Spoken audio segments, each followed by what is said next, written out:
안녕하십니까, 김광수 소장입니다. 2019년 2월 첫 번째 동영상 촬영 시작하겠습니다. 벌써 이렇게 2019년도 한 달이 훌쩍 지나갔습니다. 시간이 너무 빨리 가는 것 같습니다. 두 번째 동영상 주제는 이명박 정부를 닮아가는 문재인 정부입니다. 다들 아시겠지만 지금 문재인 정부가 상당히 혼란스럽죠.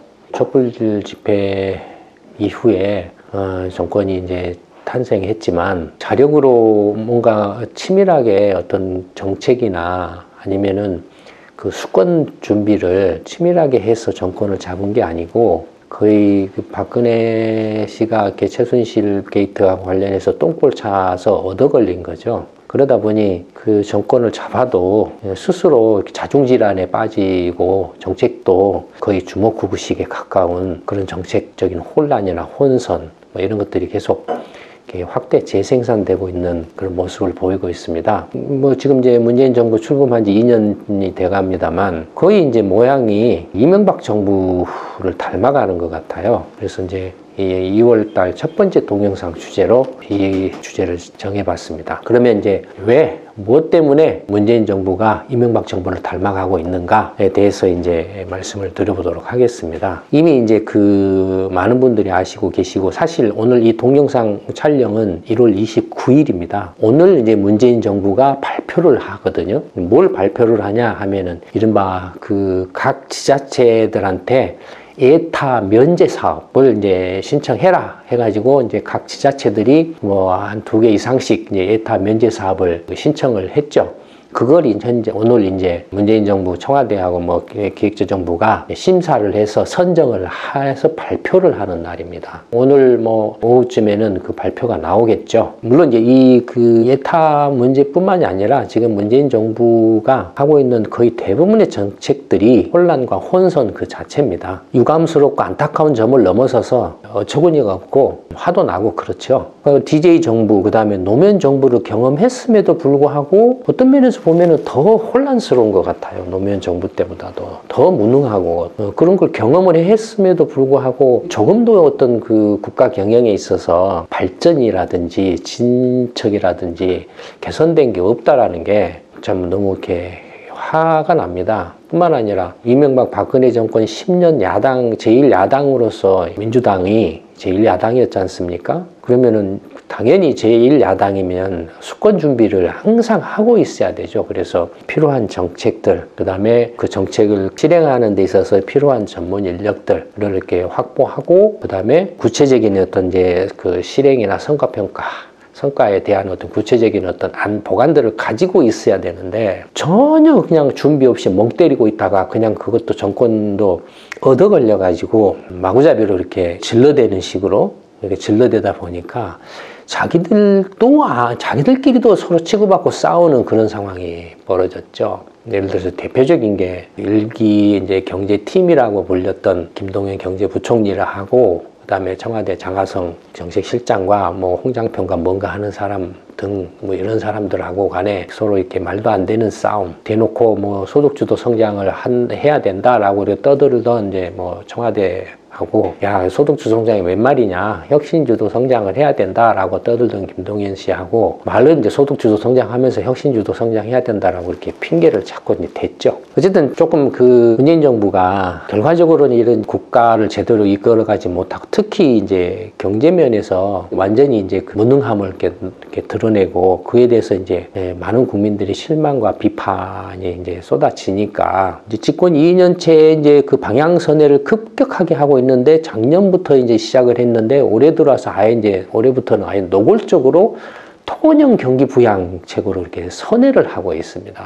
가장 대표적인 게 이 예타 사업 면제라고 할 수 있는데요. 원래 이제 문재인 정부가 2017년에 출범할 때 뭐라고 이야기를 하고 출범했냐면, 토건형 부동산 경기 부양책은 절대 하지 않겠다라고 이렇게 공언을 했었습니다. 그리고 자기들은 소득주도 성장으로 경제를 살리겠다. 민간 부문이 이제 일자리를 못 만들어내서 실패를 했다. 그러니 이제 정부가 나서서 공공부문을 확대를 해서 역할을 강화를 하고 해야 된다.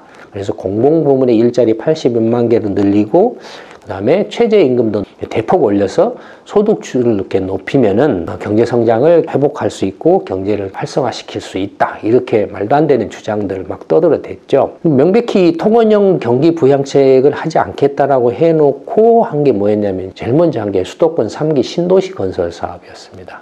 원래는 이제 3기 신도시 건설 사업을 작년 이제 9.13 대책인가요? 2017년에 무슨 대책이나 대책이 문재인 정부 들어와서 벌써 부동산 대책만 해도 13번인가 16번인가 됩니다. 2년도 채 안 되는데. 2017년 그 8.2 대책인가 무슨 대책인가 했을 때부터 이제 주택 공급 30만 원가를 이렇게 떠들기 시작을 했어요. 근데 문재인 정부 출범할 때 제일 먼저 했던 게 뭐냐면 부동산 투기를 때려잡겠다.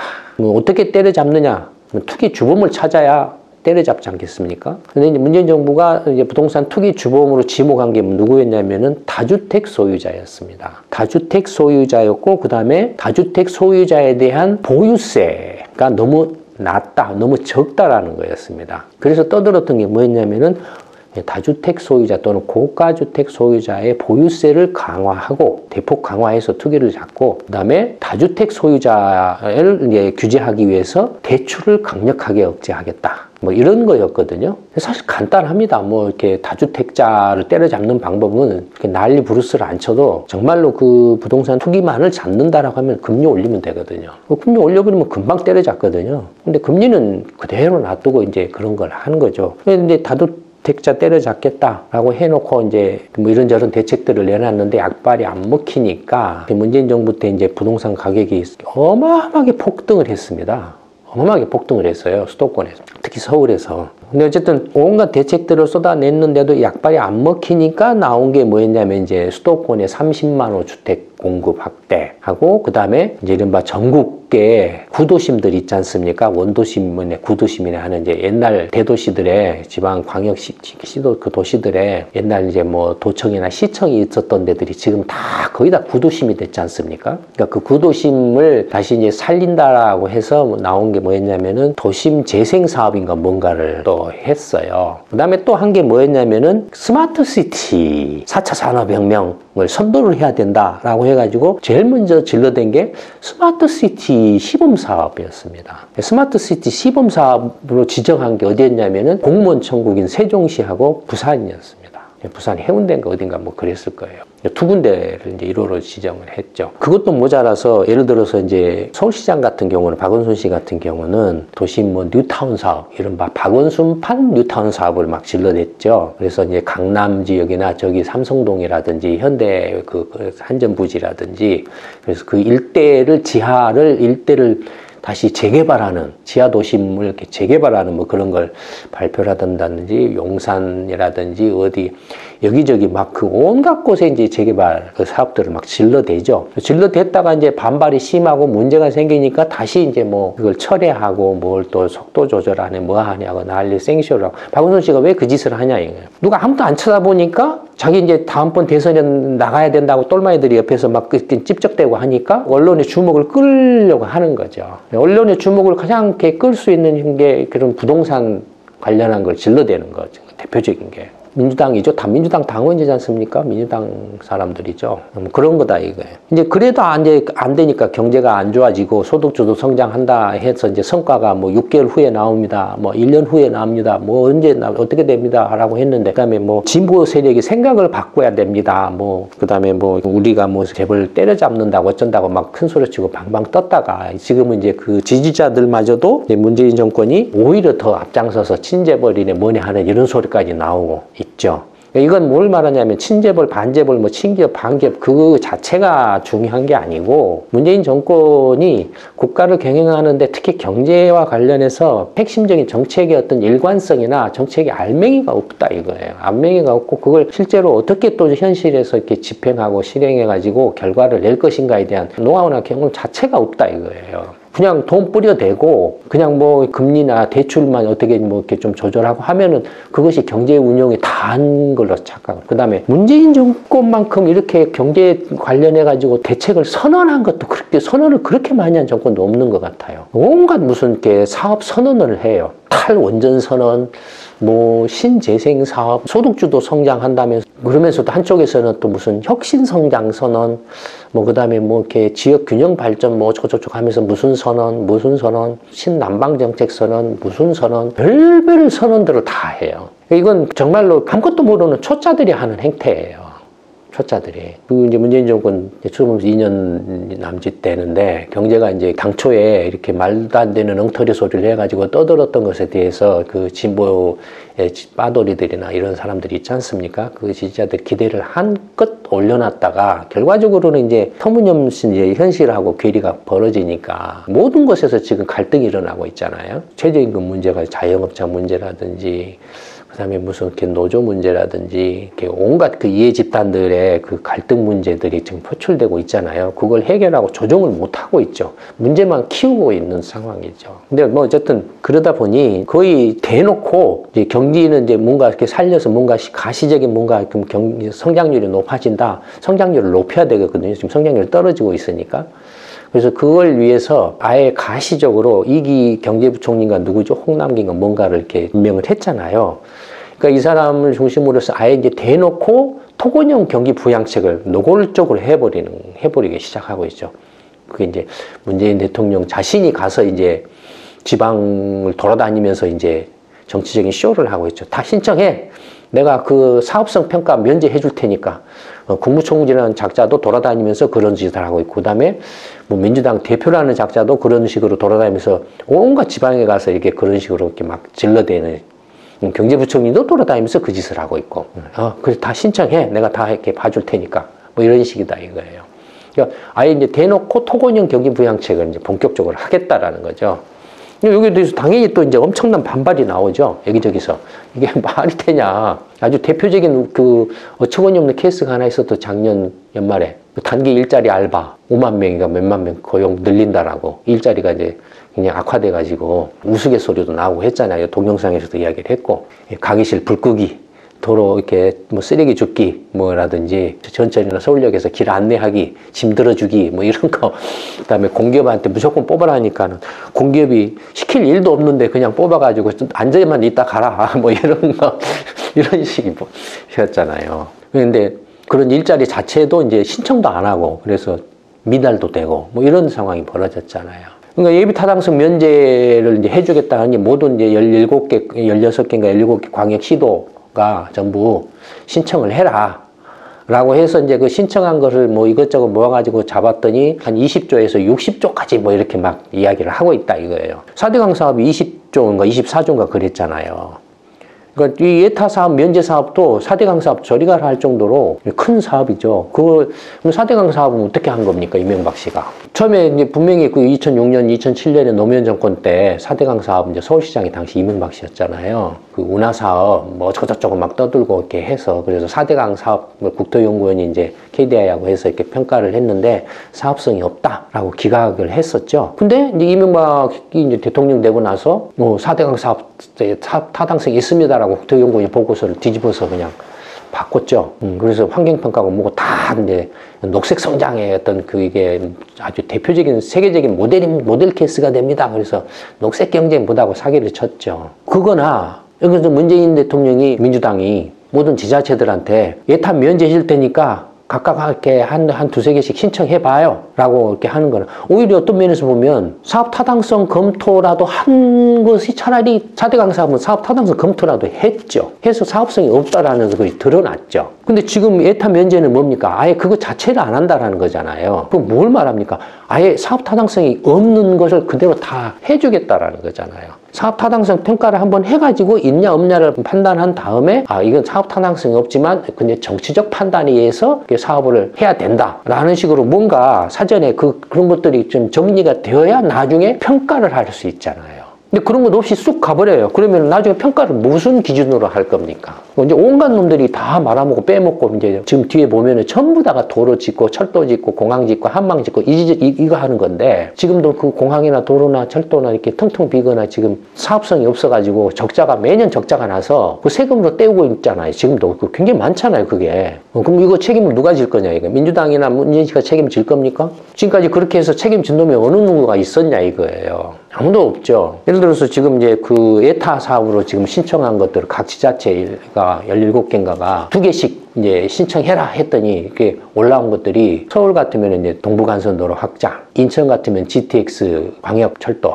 그다음에 이제 강화 영종도 연결하는 평화고속도로 사업. 강화하고 영종도가 어디 있냐면은 강화도가 이쪽 이제 한강 하구에 김포 위에 옆에가 강화도가 있고 영종도가 강화도 밑에 있어요. 그러면은 지금 이제 영종도는 이제 그 저쪽 그 서울에서 오면서 인천공항도로 대교로 연결되어 있어서 영종도로 들어가죠. 강화도는 강화대교가 있고. 그럼 어떻게 만약에 강화 평화고속도로가 뭐냐면 바다거든요. 만약에 인천이나 서울에서 이렇게 강화도를 거쳐서 영종도로 가려면은 이렇게 가요. 이렇게 가서 바다 이제 지금 인천대교처럼 바다를 이렇게 건너서 이렇게 그러니까 이렇게 건너서 내려와요. 그렇게 돼 있어요. 생각을 해보세요.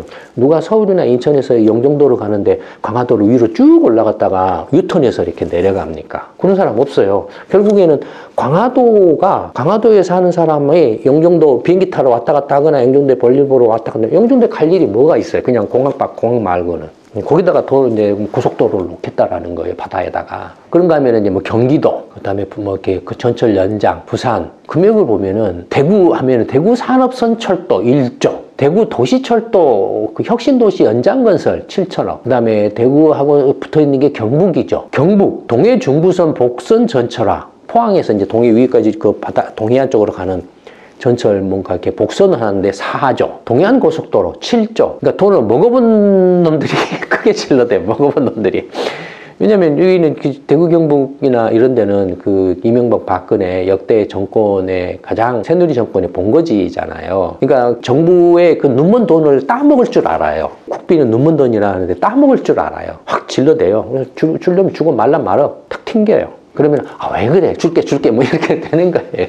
이런 것들이 대부분이 다 지역의 이제 그 토호 세력들하고 이렇게 뒷주머니가 되는 거예요. 이런 것들이 거기에 이제 민주당이나 자한당이나 뭐하는 정치 세력들이 이제 다 붙어 있는 거죠. 선거도 하고 뒷돈도 같이 이제 알게 모르게 차태기당이나 뭐 이런 것들이 다 어디서 나옵니까? 성완종 리스트가 어디서 나옵니까? 다 그런 거죠. 그 사업들이 뭐 이렇게 예를 들어서 이제 제2 경춘국도 건설 강원 같으면은 그러면은 지금 경춘도로 있죠? 그 KTX 철도 있죠? 경춘 전철이 있죠? 그다음에 춘천까지지만 공항도 있죠? 뭐 양양도 있고 뭐 속초도 있고 있죠? 그다음에 제천 이제 그쪽 중부 이제 제천 영월 고속도로.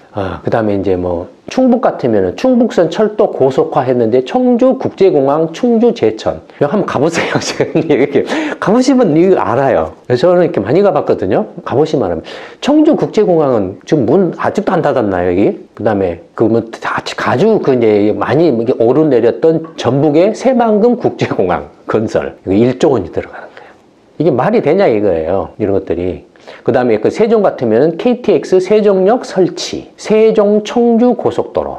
세종하고 청주하고 간의 광내가 얼마나 될까요? 뭐 어쨌든 뭐 세종 그다음에 대전 4차 산업특별시 대전 해갖고 2조 3천억이야. 나는 이게 무슨 내용인지 모르겠어요. 4차 산업특별시 대전이 뭘 말하는지도 모르겠고 광주 광융합산업 맞춤형 제조혁신 플랫폼 구축 8천억. 저는 이 내용이 뭔지도 모르겠어요. 아마 제가 보기에는 뭐 이름 붙여놓고 빌딩 짓고 가서 그 중앙부처 공무원과 정치권하고 하고 그다음에 그 광주나 공무원들 가서 앉아있는 이렇게 놀고동으로 탱자탱자 이렇게 마르고 닳도록 챙겨 먹는 그런 거 만드는 것 같아요.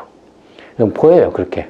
그러니까 뭐 울산 외곽 순환 고속도로 사업, 뭐 울산 공항이나 KTX하고 쭉 연결해서 이렇게 빙빙 순환 도로를 만든다라는 건가요? 하여튼 뭐 그래요. 그다음에 이렇게 충남 같으면 충청 산업문화철도. 아니 그 지방 철도가 지금 보령에서 조치한 거 아닌데 이게 2조 원이에요. 1조 8,700억이에요. 산업문화철도가 뭔지 잘 모르겠어요. 관광철도인가요? 그 다음에 이제 전남 완도 고흥 해안관광도로 1조. 신안 앞에 해남 화원 연도교 사업 뭐 연육교를 짓겠다라는 건가요? 뭐 그럴 수도 있겠죠. 경남, 김천, 거제, 남부 내륙철도 5조 3천억. 김천에서 거제까지 남부 내륙철도.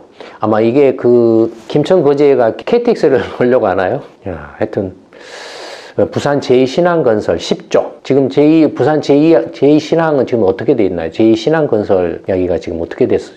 그걸 말하나요? 부산이 지금 가덕도 신항이 지금 만들어졌죠. 그 수요 전망이 어떻게 되나요? 가동률하고. 그러니까 뭐 이렇게 그다음에 지금 수출이 계속 이제 안 늘어나고 있는데 오히려 이제 뭐 앞으로 갈수록 기업들이 이제 해외 지산 지수라 그래서 현지 생산, 현지 소비 체제로 가고 있기 때문에 국내에서 이제 생산 안 해요. 아내가 수출을 안 하려고 그래요. 물류비도 많이 들고 국내 생산하면 시끄럽고 뭐 복잡하고 뭐 이놈저놈 찝쩍거리고 막 이렇다 이거예요. 그러니까 이제 밖으로 나가버리는 거예요. 이렇게. 그러면 물동량이 있겠습니까? 이미 그런 이제 그 타격들이 지금 이제 발생하고 있죠. 그러니까 이래요, 지금. 얼마나 심각합니까? 근데 이런 걸 아예 그냥 노골적으로 이제 그냥 다 신청해라, 면제해 줄 테니까 뭐 이런 거라는 거죠. 4대 강봉하고 보다는 더 어떻게 보면 악질적이죠. 대놓고 이제 이런 전부 이제 토건형 사업으로 이제 반짝 경기를 살려보겠다라는 거예요. 근데 보면은 이게 말이 안 되는 게 이게 이제 그 파란 선이 이제 실질 성장률을 두 개로 분해를 해 놓은 겁니다. 하나는 이제 민간의 가게, 민간의 기업하고 그다음에 정부 부문, 공공 부문으로 이렇게 정부 부문, 공기업은 민간 기업이 들어가 있을 거예요. 그러니까 공기업은 민간 기업이 들어가 있고 정부 부문이 안 들어가 있을 겁니다. 근데 어쨌든 그 공기업까지도 빼면은 민간 부분이 이제 실질 GDP 성장에 이제 그 성장 기여한 거예요. 그러니까 민간 부분의 성장률이 계속 떨어지고 있죠. 이제 2008년, 9년은 이게 평균을 내놓은 겁니다. 이게 글로벌 경제 충격이 있었기 때문에 평균을 내놓은 거고. 반면에 정부 부분은 이제 줄었다가 지금 다시 이렇게 올라오고 있죠. 민간 부분은 계속 줄어들고 있는데 정부 부분이 아무리 이렇게 노무현 정부 때, 이명박 때 토건형 사업, 그 다음에 문재인 정부 때 다시 토건형 사업. 근데 아무리 토건형 사업을 해도 민간 부분이 계속 위축되고 있다 이거예요. 그러면 토건형 사업으로 부동산 부양책으로 민간 부분의 경쟁력을 강화시킬 수 있느냐, 민간 부분의 성장력을 높일 수 있느냐, 못하고 있다. 왜 못하냐 이거예요. 사실 민간 부분의 성장력을 결정하는 것은 수출입니다. 수출이에요. 기업의 수출이에요. 기업의 수출 경쟁력이 높아져야 성장률도 유지가 됩니다. 근데 지금 기업의 수출 경쟁력이 어떻게 되고 있습니까? 갈수록 지금 떨어지고 있죠. 중국이나 이런 데 밀리고 있죠. 앞으로 나가기는 힘들고. 근데 중국하고 경쟁을 해야 되는데 중국하고 경쟁하는데 국내에서 철도 짓고 공항 짓고 도로 짓면은 수출 경쟁력이 높아지냐 이거예요. 중국하고 경쟁력이 높아지냐 이거예요. 말도 안 되는 소리죠. 통원형의 경기부양책은 전부 이제 텅텅 빈 도로나 텅텅 빈 철도나 텅텅 빈 다리나 텅텅 빈 공항이나 이런 것만 계속 늘어나고 나중에 거기에 이제 적자가 나가지고 운영 적자가 나가지고 세금만 계속 때려받고 말도 안 되는 엉터리 이제 무슨 시설물이나 뭐네 만들어 놓고 거기 가서 이제 공무원들이나 정치꾼들 가서 그냥 얼쩡얼쩡 죽죽 앉아서 세금만 축내고 있고 오히려 이게 경쟁력을 더 이렇게 갉아먹는 것들이죠. 오히려 마약 같은 거예요. 사실은 토건형의 경기부양은 마약 같은 거예요. 일시적으로 마약을 탁 넣으면은 반짝하지만 가면 갈수록 어떻습니까? 이제 중독이 심해져 가지고 더 병이 깊어져요. 그래서 죽죠. 그다음에 갈수록 이제 웬만큼 마약을 줘서는 효과가 없어요. 더더 마약을 더 많이 이제 강력한 걸 더 투입을 해야 돼요. 그 짓을 하고 있는 겁니다. 얼마나 어처구니 없습니까? 아니 막말로 소득주도 성장을 하겠다라면 그걸로 밀어붙이세요. 망가지더라도. 아니 그게 도저히 안 되겠다 싶으면 포기하면 되잖아요. 소득주 성장 될 줄 알았더니 죄송합니다. 포기하겠습니다. 라고 이렇게 혁신주도 성장으로 가겠습니다. 라고 가면 되잖아요. 말도 안 되는 온갖 사기가 꼼수 이명박 박근혜하고 뭐가 다르냐 이거예요. 여러분들이 한번 생각해 보시기 바랍니다. 네, 2019년 2월 첫 번째 동영상 촬영 이걸로 마치도록 하겠습니다. 감사합니다.